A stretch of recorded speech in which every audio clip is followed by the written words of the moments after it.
Now we learned once here a very important subject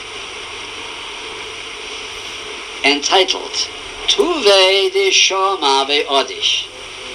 How fortunate is a man who hears and he ignores.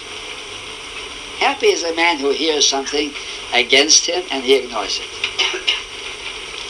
Cholfuhu bishtimei, 100 evils will pass him by. At that time, it was discussed in the following way. There was a young man from the Shiva University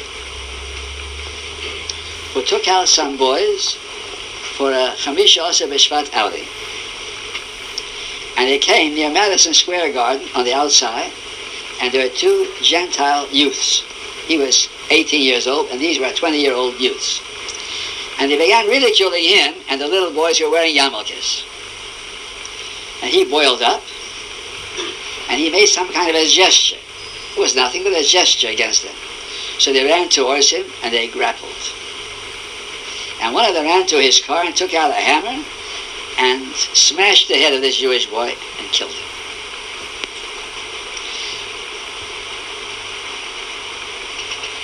The judge postponed the case for 2 years so it should cool off. After 2 years, it was brought up before the judge, and the Gentile judge, and he said as follows: the courtroom is no place for vengeance. He said, I'll never do it again. The judge said that.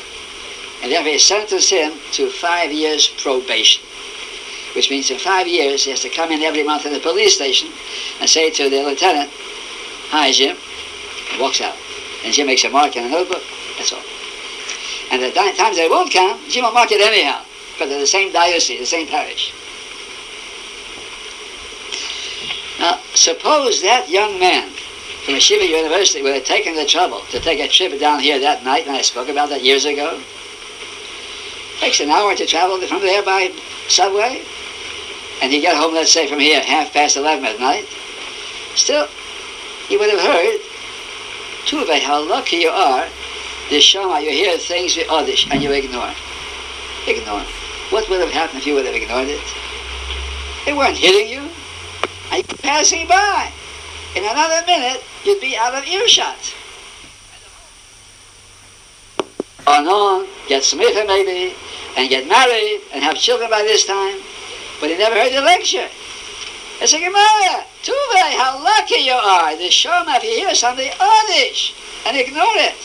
Cholfu bishtimei, 100 evils will pass you by. Isn't it worth learning gemora just for that piece of advice? You wouldn't have said anything, the boy wouldn't have done anything, and he would have lived. The Jewish boy would have lived. How lucky it would have been, the Shoma. Now we learn Shoma, another pshat. How lucky a man who Shoma listens to the Torah. How lucky he would be. Ashrei Adam Shomei, how fortunate is a man who listens to me, the Torah says. Listen to the Torah, and you'll live longer. Now that's an important subject, and it pays to speak at length on that, but not now. Now we're studying it from a different aspect. To be how fortunate is a man, the Shama he hears ve'odish, and he is indifferent because of nishtavesa. It's all the same to him because he understands their purpose is to test him. And if he is able to overcome his wrath and he keeps quiet, he has succeeded in gaining the favor of HaKadosh Baruch Hu. That's the greatness of a man in this world. If he's able to remember that his purpose in the world is to serve Hashem. Now David HaMelech, we'll come back to him, had big ambition.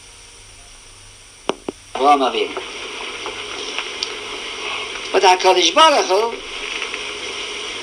had put a very great price on this life. It's not easy at all to be like Avraham Avinu. Very difficult.